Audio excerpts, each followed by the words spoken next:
Hello and welcome to Kidderminster Town Hall.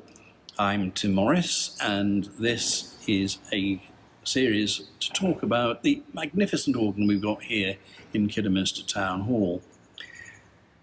It was built in 1855 at the same time as the hall, and it reflects the grandeur of the mill towns up north of Halifax, Leeds, where they had magnificent town halls and equally magnificent organs.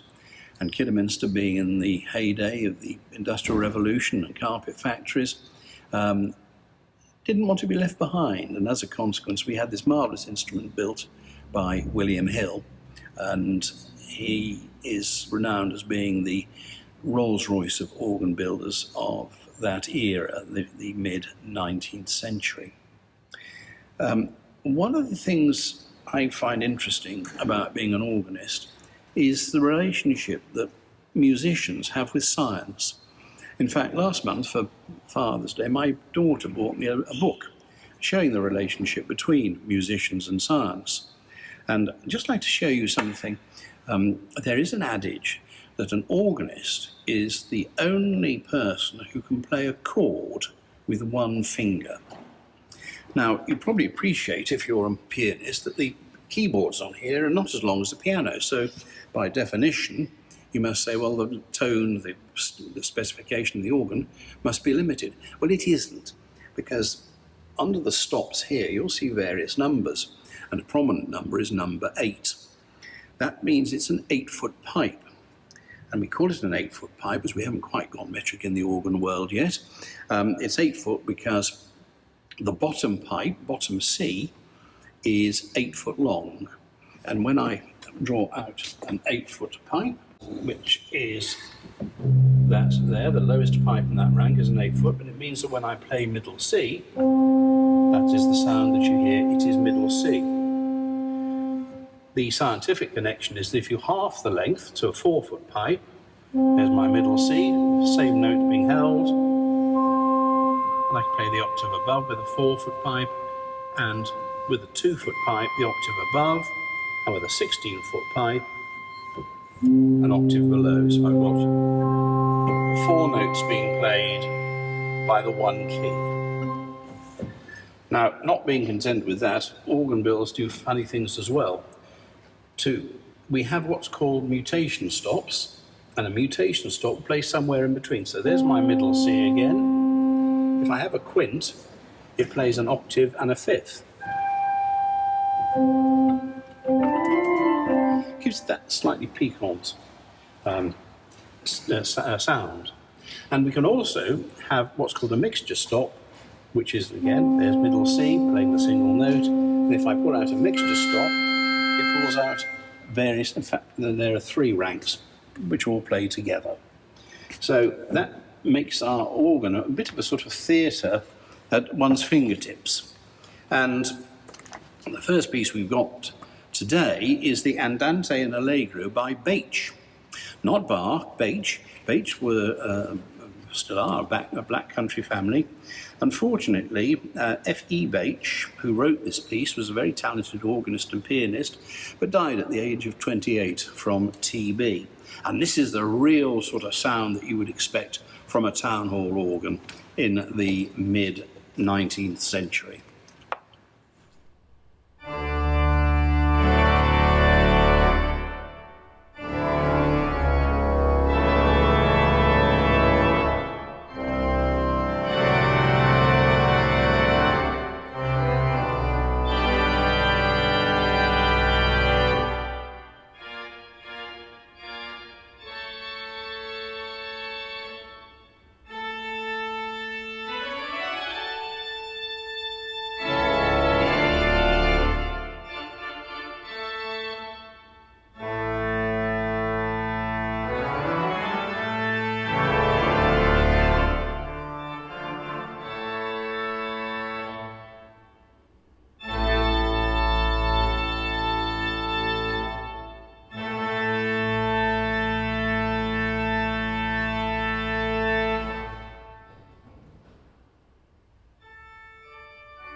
thing I like about this instrument is its qualities and the variety of sound you can get.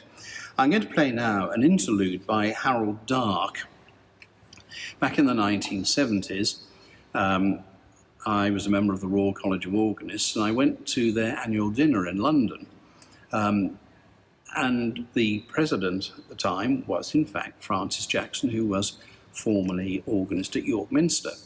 And he invited the Duchess of Kent, whose wedding he just played for, and introduced to the repertoire that famous toccata by Fedor, which now gets played at more weddings than I care to remember. But it was during the course of that meal that she was presented with a selection of pieces written by organists from across the country, known as the Hovingham Sketches. Hovingham Hall is where she'd been brought up. And this is the first piece. It's an interlude by Harold Dark, and it does show the delicate and gentle tones of this instrument, and then grows into a large full organ with a full swell, full grate, and then dies back to nothing.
By contrast, the instrument is very, very capable of producing theatrical transcriptions, and the well-known Albinoni Adagio in G minor is a staple diet for most organists, but again sounds particularly well on this instrument, showing the different tone colours of the different divisions.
So that was the Adagio in G minor by Albinoni.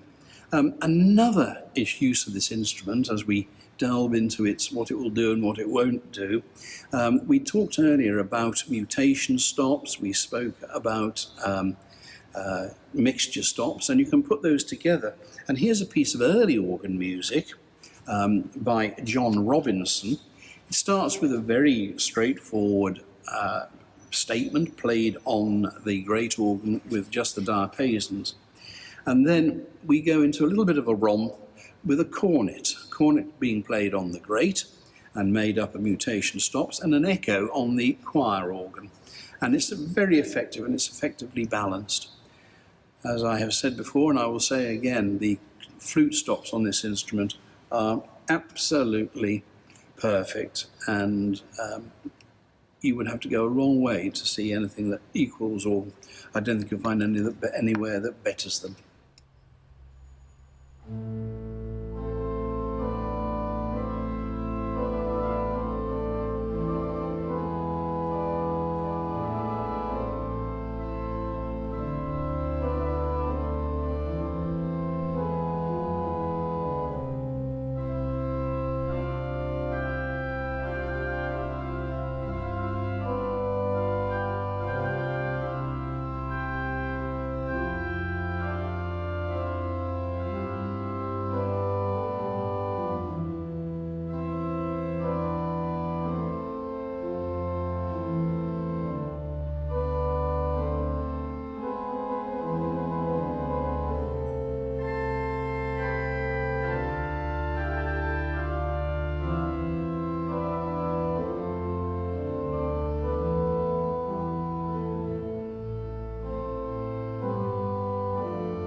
We've come to the end of our little tour around the instrument, and we're going to finish with the Liberty Bell March by J.P. Sousa. What better way than a fun piece? This hall has been used for entertainment, it's been used for sad, happy civic occasions, a whole variety of uses. But I think of all the pieces I've ever heard or have played in this hall, the one which always gets people's toes tapping and saying, yes, this organ must always be kept in here and must be kept restored, is the Liberty Bell. Thank you for listening.